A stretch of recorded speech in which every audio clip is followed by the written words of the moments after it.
Seguimos meditando sobre los contenidos de nuestra fe. Ayer os hablaba de la fe en Dios y hoy quisiera hablar de la fe en Jesucristo. Mañana, si Dios quiere, la fe en la Iglesia, resumiendo naturalmente muchísimo.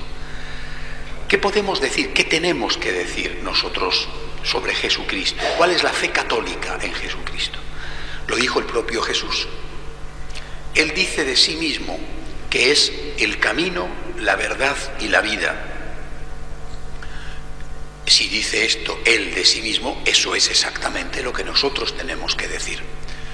Ahora, hay que aclarar qué significa. Primero, Jesús no dice que es un camino, una verdad, mi verdad, o una vida.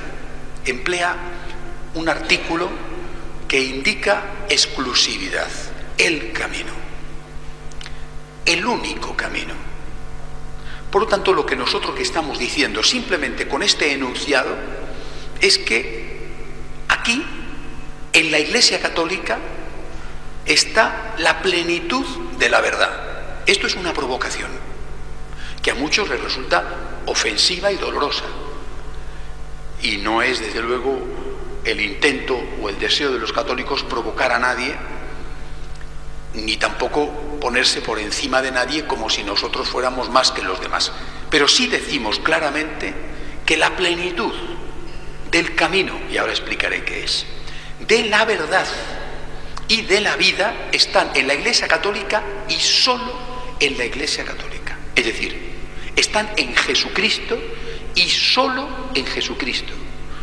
Repito, es una provocación, tenemos que ser conscientes de lo que esto implica y aún así lo afirmamos. No quiere decir esto que en las otras iglesias o en las otras religiones o en los que no tienen religión no haya un camino, una verdad y una cierta vida. Jamás hemos dicho esto. Decimos que en Jesucristo y por lo tanto en la Iglesia está la plenitud, el camino perfecto, la verdad completa y la vida plena. Esto es lo que nosotros estamos afirmando. Repito, es provocador, más en un contexto relativista como el actual, pero ahí está la esencia de la misión. Cuando nuestro Señor manda a sus apóstoles, id y predicad, id y bautizad, lo está haciendo porque es consciente de que Él tiene algo que no tienen los demás, no que los demás no tengan nada, sino que Él tiene algo que no tienen los demás y que es necesario para llegar a esa plenitud en esta vida y en la vida eterna.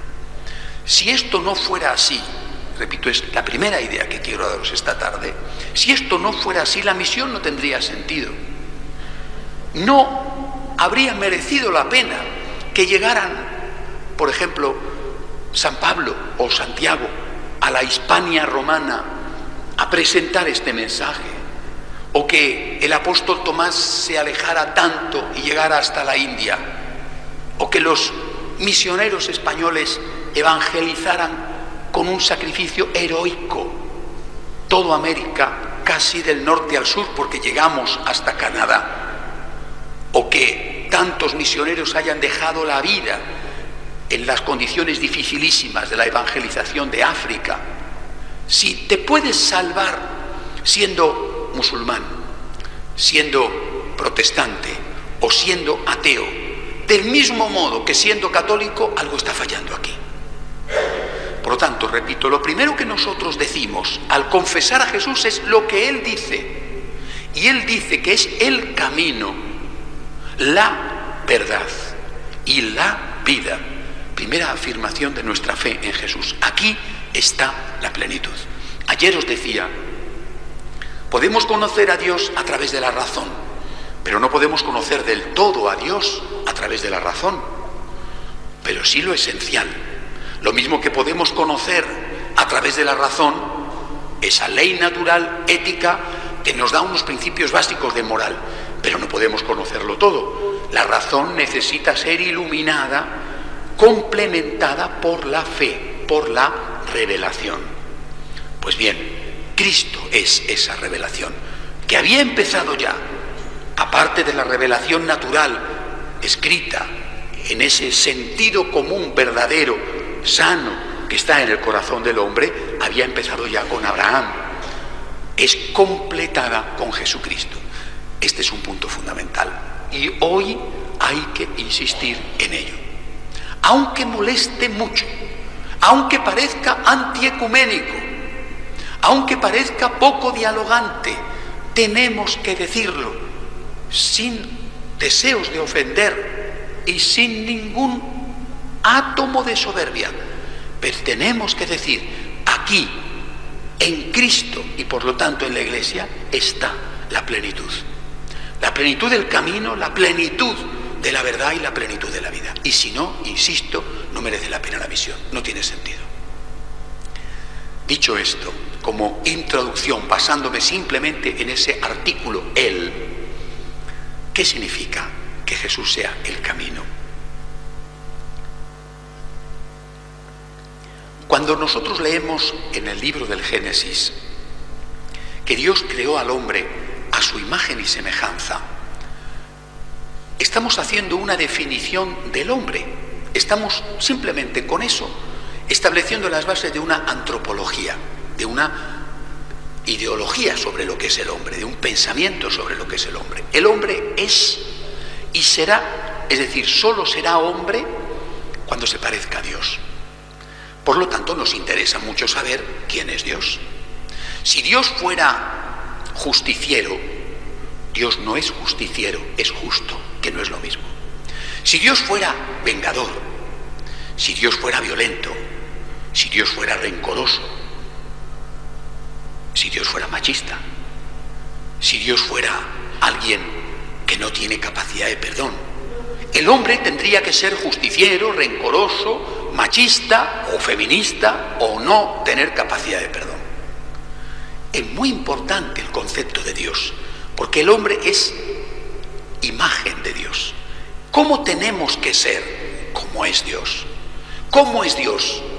Vuelvo a repetir, por la razón me acerco, por la fe complemento y llego a la plenitud. Por eso San Anselmo dice, credo ut intelligam, creo para entender, no porque con la razón no pudiera entender. No está San Anselmo en contra de lo que después dirá Santo Tomás de Aquino, sino porque es consciente, como lo fue Santo Tomás, de que la revelación complementa y lleva a su plenitud la razón. ¿Cómo es el hombre? Con la razón me acerco, con la revelación llego a la plenitud. ¿Cómo es el hombre? ¿Cómo tiene que ser el hombre? ¿Cómo tengo que ser yo? ¿Qué tengo que hacer en mi vida? ¿Qué hizo Cristo? ¿Cómo es Dios? Cristo tiene que ser siempre para nosotros el camino, el modelo, el ejemplo a seguir. Plantéate, en tantos momentos de tu vida en que tienes dudas, ¿qué haría Jesús? ¿Qué me diría Jesús si Jesús fuera mi consejero? Si Jesús fuera mi director espiritual. No sé si lo hacéis, yo lo hago con mucha frecuencia. Lo hago con muchísima frecuencia. Le pregunto, ¿qué harías tú? O le pregunto, ¿qué les dirías tú? Intento además preguntárselo siempre antes de cada homilía. Oye, ¿tú qué quieres decirles? Normalmente siempre me responde, hay que decir esto hoy, diles esto y díselo de mi parte. Y eso es lo que nosotros tenemos que hacer. ¿Qué tengo que hacer en esta coyuntura, la que sea? Ante una enfermedad, ante un problema, ante un éxito. ¿Cómo tengo que comportarme cuando me hieren? ¿Qué tengo que hacer cuando tengo rencor?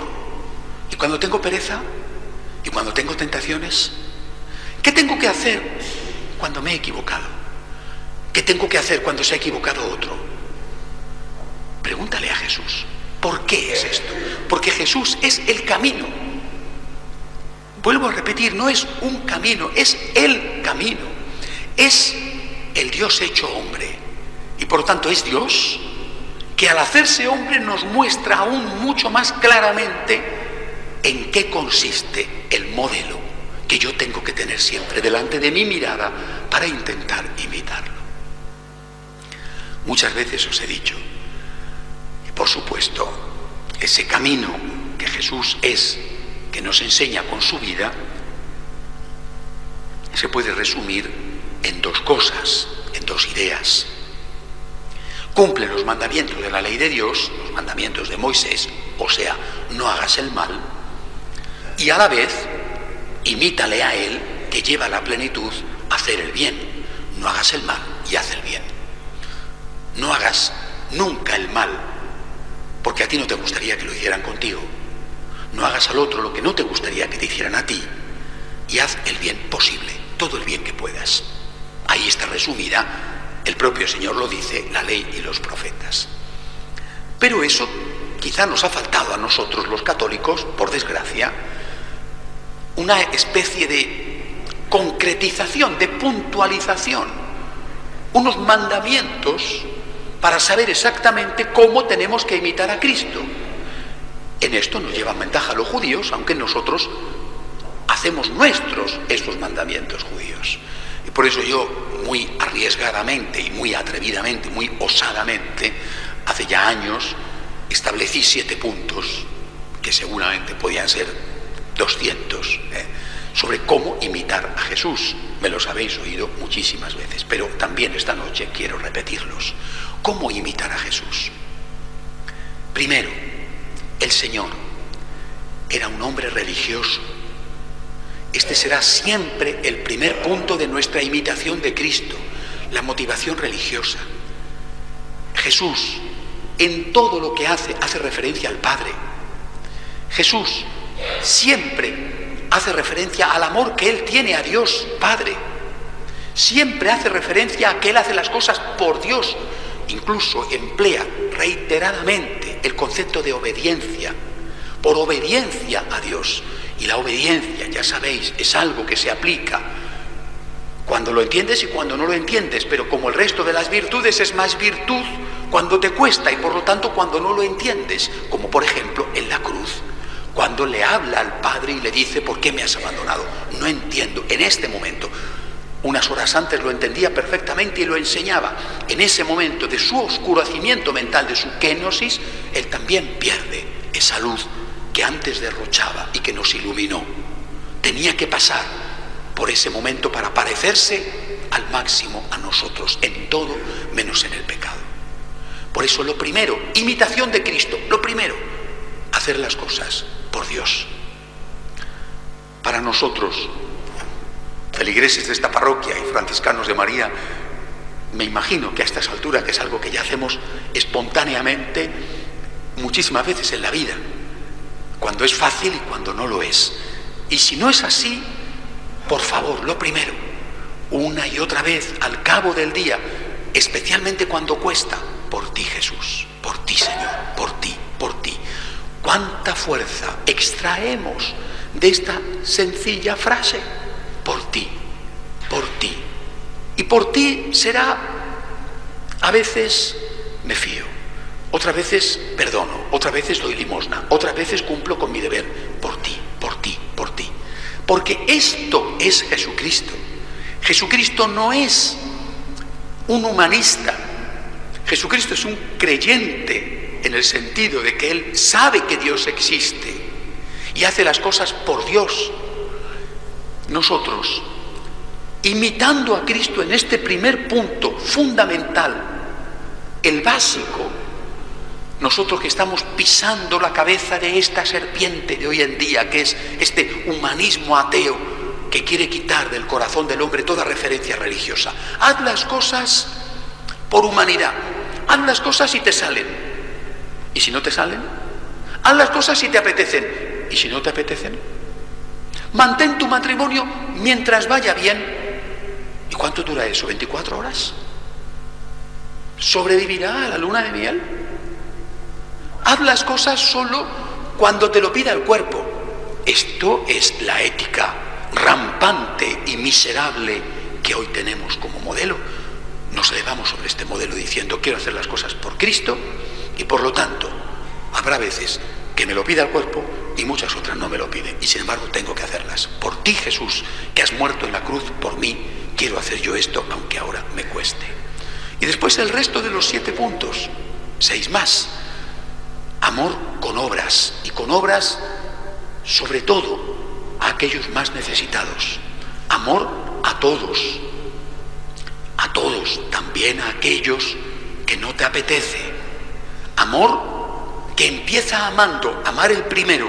Haz aquello que tienes que hacer, aunque no lo hagan los demás. Si ves que tienes que hacerlo, ponte a hacerlo, no esperes que sea otro el que empiece. Alguien tiene que empezar, ¿por qué tú no? Amor que implica siempre volver a empezar. Perdónate a ti mismo, porque Dios te ha perdonado. Y perdona al otro, dale una nueva oportunidad, no estés siempre ahí, custodiando como tesoros lo que no es más que basura, que te ata, como si fuera una cadena que te han puesto o que te has puesto a tus pies y te impide ser libre. Amor que perdona y que pide perdón. Amor que se pone en el lugar del otro para entenderle y para poder amarle, dándole al otro lo que el otro necesita. No solamente amando al otro como a ti te gustaría, sino amando al otro como al otro le gustaría, como el otro necesita, siempre, lógicamente, respetando el bien. Por lo tanto, Cristo, el camino. 7 puntos de imitación de Cristo. Vuelvo a insistir, no creo que esté todo dicho ahí, pero sí lo esencial.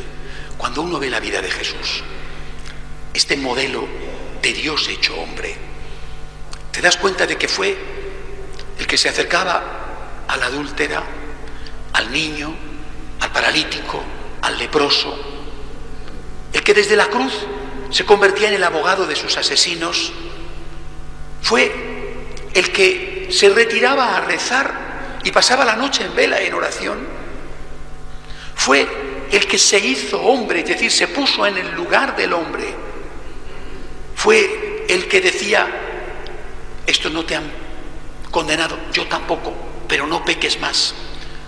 En estos 7 puntos que está resumida la vida de Jesús, es nuestro modelo. Vuelvo a repetiros, muchas veces, cuantas más mejor, por ti Jesús, y preguntarle: ¿qué harías tú? ¿Qué quieres que haga yo? ¿Cómo quieres que me comporte ahora? ¿O qué quieres que diga ahora, en este momento, cuando esta persona necesita un poco de luz o necesita un consejo? Cristo, el camino. No solo es el camino, es, lo dice él, la verdad. La verdad. La plenitud de la verdad. Y por lo tanto, no podemos negar, ni oscurecer, ni cortar una parte, por pequeña que sea, del dogma. La verdad es un don. A algunos hoy, a muchos hoy les parece primero que la verdad no existe, sino que existe tu verdad, su verdad, mi verdad, la verdad de la mayoría, que es la que cuenta.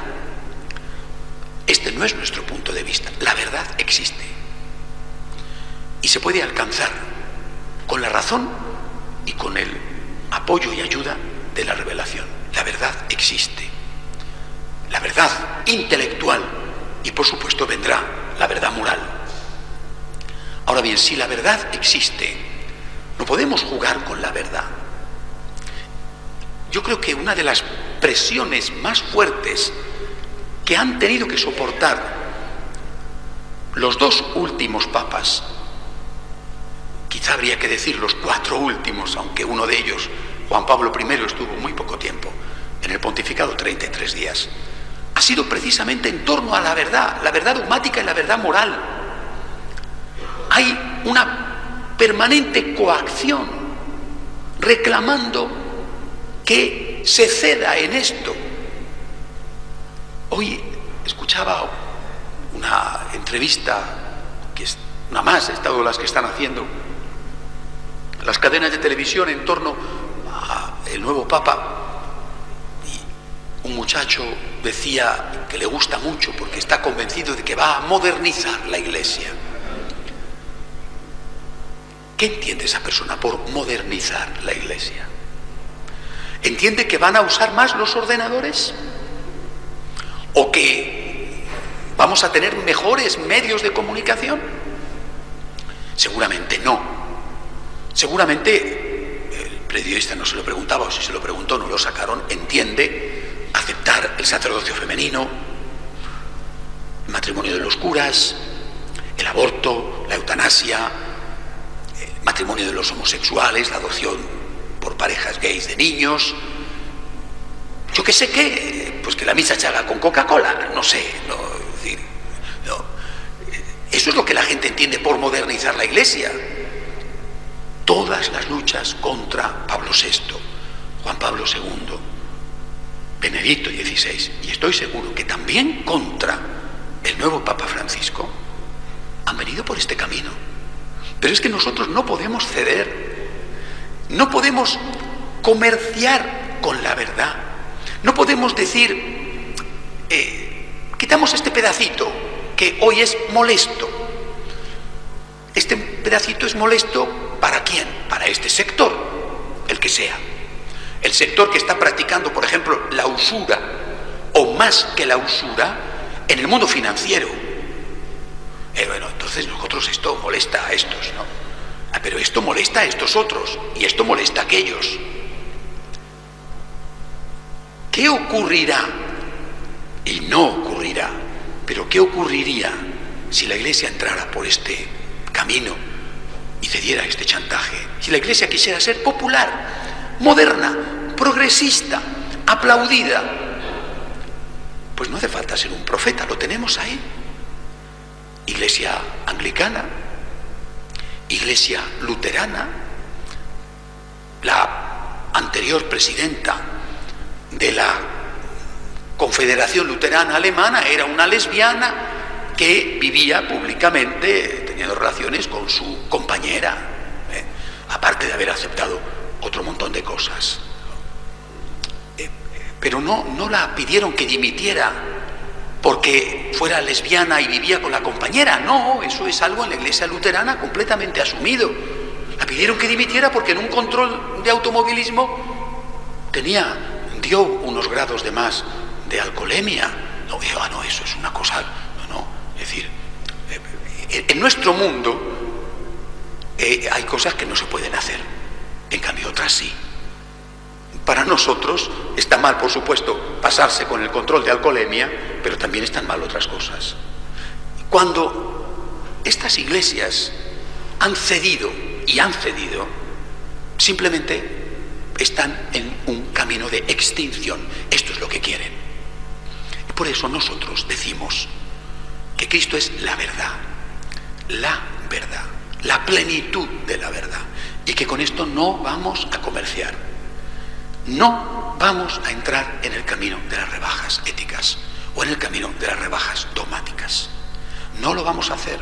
Y todos estos que están hoy, todos no, muchos de los que están hoy diciendo viva el Papa Francisco, se van a llevar una enorme sorpresa.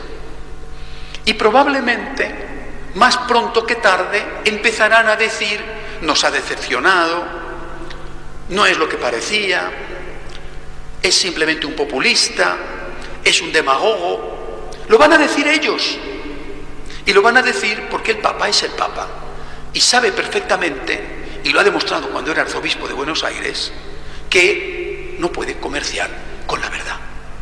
Y que no podemos decir lo que al mundo le gusta escuchar. Porque las cosas son como son. Aunque la práctica totalidad dijera que son de otra manera. Las cosas son como son.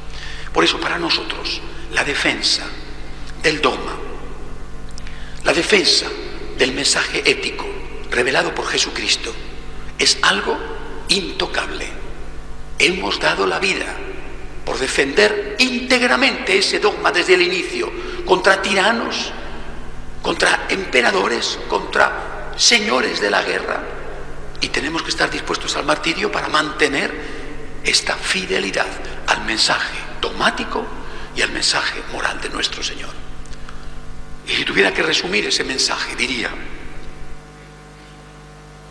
primero con respecto a Dios, uno y trino, un solo Dios, tres personas distintas. Padre, Hijo y Espíritu Santo, iguales en una común naturaleza que comparten e iguales en dignidad, siendo tres personas distintas. Parte esencial de nuestra fe. Pero ligado a esto está la fe en que ese Dios, segunda persona, se ha hecho hombre en Jesucristo. Cristo es verdadero Dios. Y por lo tanto, todo lo que Cristo hace y enseña no es lo que hace y enseña un hombre, ni siquiera un buen hombre o un maravilloso hombre o el más maravilloso hombre, sino que es lo que enseña Dios verdadero. Y por lo tanto, Cristo, y así lo confesamos, tiene conciencia de su divinidad. Conciencia desde el momento en que empieza a tener conciencia. Es decir, en la cuna de Belén sabía, desde luego sabía, cuando tiene conciencia de sí mismo, y lo podemos certificar con toda seguridad en el momento en que él se pierde en Jerusalén. Su mamá y San José le encuentran preocupado, que su mamá le dice: hijo, ¿no sabías que estábamos buscándote? Y Jesús, con 12 años, le contesta a su mamá delante de San José: ¿no sabíais que tengo que ocuparme de las cosas de mi Padre? ¿De qué Padre? De mi Padre, el Padre del cielo. Con toda claridad, Jesús a los 12 años tiene conciencia de quién es Él, de que Él es Dios, de que Él es el hijo adoptivo de José. Pero no está diciendo que tengo que ocuparme de las cosas vuestras o de las cosas tuyas y de papá que está aquí delante, de las cosas de mi Padre. Él sabe que Él es Dios. Y esto es decisivo. Muchas de las herejías modernas van dirigidas a decir que Jesucristo no sabía que Él era Dios, porque afirmando eso, entonces le quitan peso e importancia a sus enseñanzas. Sus enseñanzas, aun siendo dichas por Dios, estarían dichas en tanto que hombre y podrían ser modificadas. Cristo enseña la verdad y lo enseña en tanto que es Dios y sabe que es Dios. Y por lo tanto lo que enseña, lo enseña como lo enseña Dios. Esto es una parte fundamental de nuestra fe que hoy, delante de algunas, repito, herejías modernas, por ejemplo la del teólogo Pagola, nosotros tenemos que reivindicar. Esto no es así. La enseñanza de la Iglesia es que Cristo es consciente de su divinidad y que por lo tanto todas sus enseñanzas son dadas como alguien que sabe lo que está enseñando en tanto que Dios. Diciendo algo más sobre el mensaje, estamos claramente a favor de la vida, desde la concepción a la muerte natural. Estamos a favor de la familia formada por un hombre y una mujer. Estamos a favor del derecho de los padres a que sean ellos los que tengan la última palabra en la educación de sus hijos. Estamos reivindicando permanentemente el derecho de los últimos a ser tratados con justicia en un mundo hipócrita y demagógico que sin embargo los margina. Y esos últimos son el no nacido, lo mismo que la mujer, el débil, el enfermo, el obrero que tiene derecho a su salario, a un salario justo que le permita llevar adelante con dignidad a su propia familia.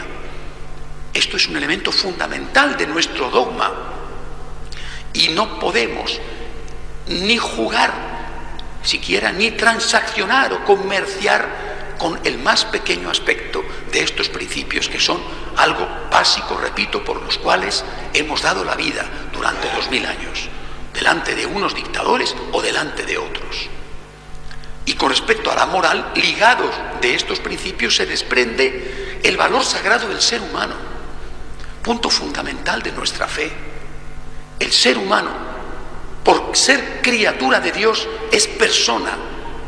No es persona porque lo dice un tratado firmado hace relativamente muy pocos años. Es persona porque es criatura de Dios, hecha, creada a su imagen y semejanza. Solo, por lo tanto, el ser humano es persona. Los perros, por los cuales siento un enorme cariño, no son personas.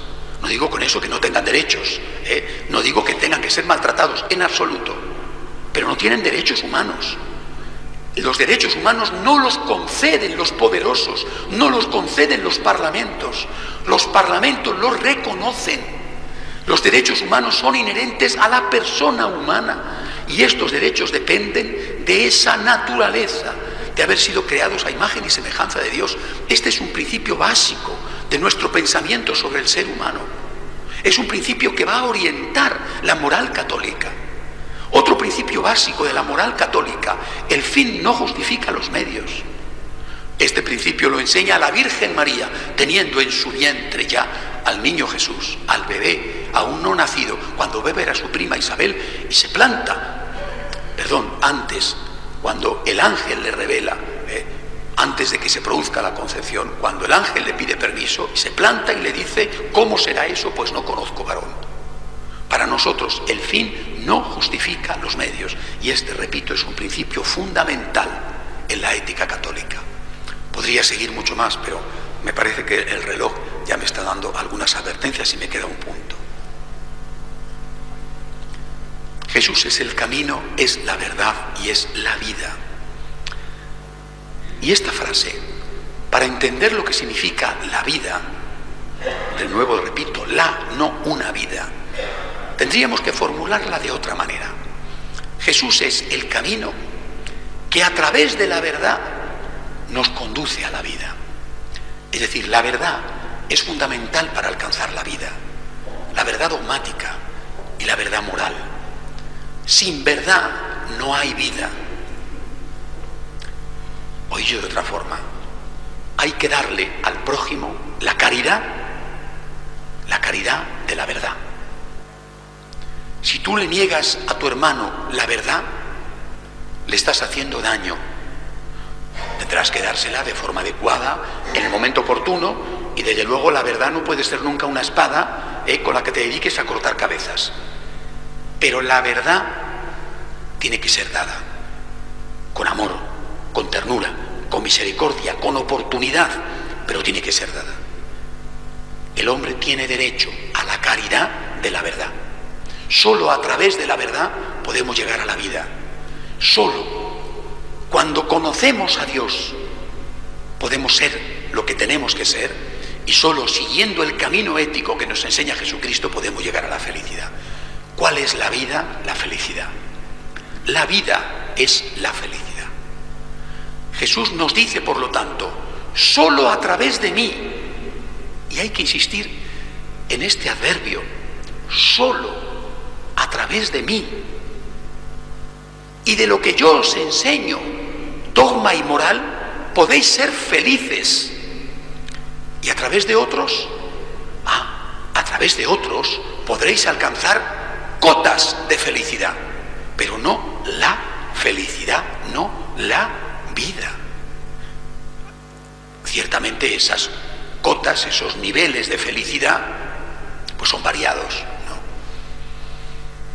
¿Cómo se puede ser feliz si no se cree en la vida eterna? Pues yo creo que simplemente es imposible. No digo que no tengas nada de felicidad, tendrás tus momentos buenos, pero ¿cómo vas a ser feliz sin creer que tus seres queridos viven cuando mueren? Por ejemplo, si se te muere un hijo. ¿Cómo vas a ser feliz cuando sabes que cada minuto que pasa está cayendo un grano en el reloj de tu tiempo? ¿Cómo vas a ser feliz cuando no tienes a nadie a quien pedir perdón? Porque no crees en nadie. ¿Cómo vas a ser feliz cuando no tienes a nadie a quien dar gracias porque no crees en nadie? Y esto es el caso de los que no tienen fe. Pongamos el ejemplo de otras religiones. ¿Cómo vas a ser feliz si piensas que tu cuerpo no es tuyo y que esto es una vieja cáscara y que después te vas a reencarnar quién sabe en qué, en una rata, en un gusano, en una ameba, o te vas a reencarnar en otra persona de una casta superior o de una casta inferior, o en una vaca que va por la calle? No digo que no puedas tener felicidad, pero hombre, hay cotas y cotas, ¿no? Y así con las demás religiones. Nosotros creemos que Cristo, que Dios, es la infinita misericordia. Esto es maravilloso. Esta es la fuente de nuestra felicidad. Nosotros creemos que su sangre derramada nos ha ganado el cielo. Creemos que el cielo existe, pero no es para turistas accidentales. El cielo existe Y es para nosotros, si nos dejamos bañar, salvar, purificar por la sangre derramada de Cristo, y si le decimos, gracias Señor, quiero amarte, y si caigo, me levanto. Esta es la base de la felicidad. Y nosotros creemos, no solamente que cuando caemos Él nos levanta, sino que nos acompaña. Nosotros creemos que en lo bueno y en lo malo Él está con nosotros. ¿Cómo se puede ser feliz si no se cree en alguien que ha dicho, ven a mí tú que estás cansado y agobiado y yo te aliviaré? Y si no se ha experimentado. Nunca he entendido, porque nunca he tenido la experiencia de no tener fe, esta fe católica. Nunca he entendido cómo pueden afrontar la vida los que no tienen esta fe. Cómo pueden afrontar los problemas, cómo pueden afrontar los disgustos, cómo pueden afrontar sus pecados, cómo pueden afrontar las heridas que les hacen los demás. Nunca lo he entendido, porque siempre he vivido, sin mérito ninguno, gracias a Dios, gracias a mis papás, siempre he vivido de la mano de alguien que era mi compañero de la vida, de la mano de alguien que me levantaba, de la mano de alguien que era la divina misericordia para mí, de la mano de alguien que me decía, cuando te llegue el final, cuando le llegue el final a los tuyos, no será nunca el final, porque morir solo es morir, porque hay vida eterna y tenemos la seguridad de la vida eterna. ¿Y cómo se puede ser feliz sin esto? Nunca lo he entendido. Por eso nosotros, cuando tenemos que hablar de Cristo, decimos, Señor, tú eres realmente el camino, la verdad y la vida. Y sin ti es que no merece la pena vivir. Es que no puedo vivir. Cuando en las persecuciones romanas los enviados del emperador llegaron a aquel pueblecito del norte de África y les dijeron, creyendo que les hacían un favor, no os vamos a obligar a que pongáis incienso en la estatua del emperador, porque ya sabemos que no lo vais a hacer y no queremos mataros.